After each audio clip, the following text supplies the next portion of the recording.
Hello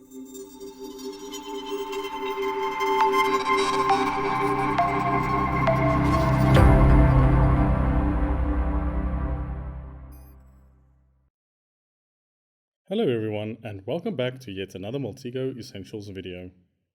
In today's video, we are going to step beyond running transforms a little bit and add information to the entities themselves. During an investigation, you might want to annotate entities in various ways to serve as a reminder of some kind when you revisit your graph again in the future, or simply to make it easy to find them again in the future. There are three main ways we can accomplish this in Maltego. The first is by adding a note to an entity. The second is to give the entity one of the 5 built-in bookmarks, and lastly, you can also add files as attachments to entities. As we have been doing in the series up until now, let us first create a small graph with which we can experiment. Our mission today is to investigate the server technologies being used by Pinterest on their website. I am going to start by reminding you that when you run the few transforms we are looking into today, your results may again be slightly different than mine, simply because things change. But you should be able to adapt as necessary, so do not hesitate to try it along with me. I am going to demonstrate the transform using Maltego CE so that you can follow along as closely as possible, but I will also show you what the graph would look like in Maltego Classic when our results are not limited to 12 per transform. Anyway, let us get going. Start by adding a new website entity to a new graph. Change the value to www.pinterest.com. The first transform we are going to run is called ToServer Technologies, and as the text in the bracket suggests, it is querying from the BuiltWith API. There are a ton of services that you can learn about from BuiltWith. A particularly interesting use case for this transform is to find out if any of the websites are using technologies with known vulnerabilities, such as old versions of PHP, SSL, etc. In our limited set of results, we see nothing that immediately jumps out at us. That is a good thing. In a previous video, we looked at the detail view. These built-with entities are another great example use of the detail view. Selecting any one of them will give you a description of what the technology is, and clicking on the provided link will take you to a website with more information. By the way, if you have Maltego Classic and remember to set your slider a little higher, your graph will look something similar to this, with nearly 100 different technologies listed. Back to our graph, select the website entity again, and this time run the familiar toIP transform. My goal here is to see where this website is being hosted. With the resultant IP address entity, I am then going to do a reverse DNS lookup. The transform name for this is toDNSName reverse DNS. This lookup checks the ARPA, or Address and Routing Parameter Area database, and is useful and easy way to quickly understand where an IP address is hosted if it is listed in the database. Our results show that the website sits behind the ubiquitous Akamai Technologies service provider. No surprises there. Now that we have our example graph, we can finally start adding some decorations to our entities. Since the DNS name of the last entity is not so pretty, let us add a note to make it easier for my future self or another investigator to see this endpoint is one of thousands of Akamai Technology-owned IP addresses. To do this, double-click the entity and add a note, or switch to the dedicated Notes tab at the top. I am going to add a message here simply saying, yet another Akamai Technologies server.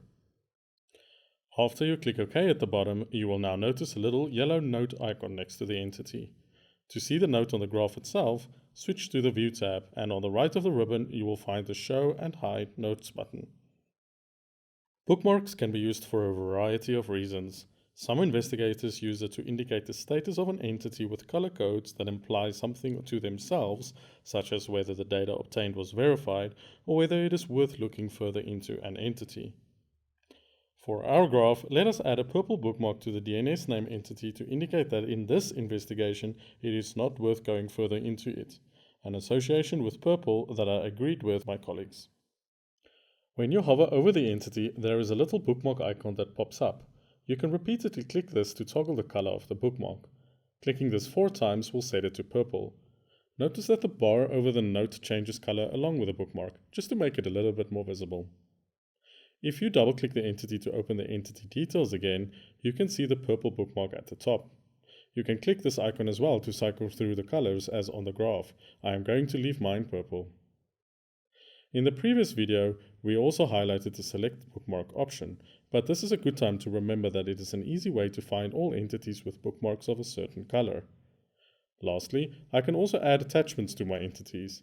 These might be documents that serve as evidence of some kind, or with more information about the entity. Let us say that I needed to do a bit of research on what Web App Manifest means. I did this by clicking the link in the detail view of the entity, which takes me to the W3 resource describing it in detail. I saved this website as a PDF and can now attach it to the entity. To do this, once again double-click the entity to open the detail view. Find the plus icon at the bottom. First, decide if you want to add a resource directly from a URL or a local file. In this case, I want to browse to a file on my local disk. Click OK to attach it. Switching to the Attachments tab at the top will show you all the attachments, which you can also open again from here by simply double-clicking on them. Back on the graph, you will also now see a little clipboard icon to indicate that there is some evidentiary information attached to the entity. Let us look at one last attachment example.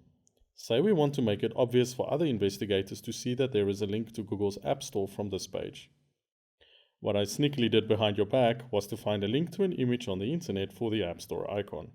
I'm going to attach it to the relevant entity, following the same basic steps as before, but this time choosing the URL option and pasting the link in there. Maltego recognizes that it is an image. I now have the option to click on the image to highlight it, changing the entity's icon to this one. If I go back to the graph, the image is now shown instead of the default entity icon. You can easily imagine that if you were doing investigations about persons of interest, this is one way to add a photo of them, to name but one example. Note that even if you added an attachment through the URL, the attachments are all saved with the graph. That is it for this video. Hopefully your imagination is going wild with ideas on how to annotate with notes and bookmarks or augment with attachments your investigations in Maltego to make your life easier or to help other investigators out when you share your findings with them. Until next time, cheers.